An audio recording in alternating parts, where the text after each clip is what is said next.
Kyewabaddewo okutiisatiisa nti olunaku lwa Mande ng'ennaku z'omwezi 22 emmotoka tezigenda kutambula, waliwo akeediimo. Ekyo si kituufu.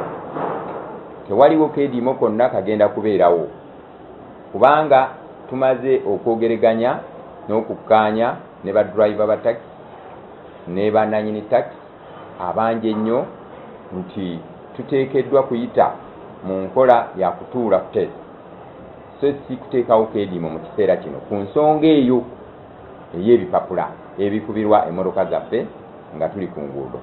Abakulu baatukakasa nti wateekwa okubaawo meeting, waliwo meeting eyateekebwateekebwa okutuula ennaku z'omwezi 25 ku Lwokuna. Tukole badriver mwenna abo ku Masaka Mbalala mujeeko ssa zaffe tuvuge tukole. Badriver bananga omulanga abagaza road nga mbagamba bannayi mukere enkya mukole temuva ku mulamwa muve mu ntalo z'abamafiya.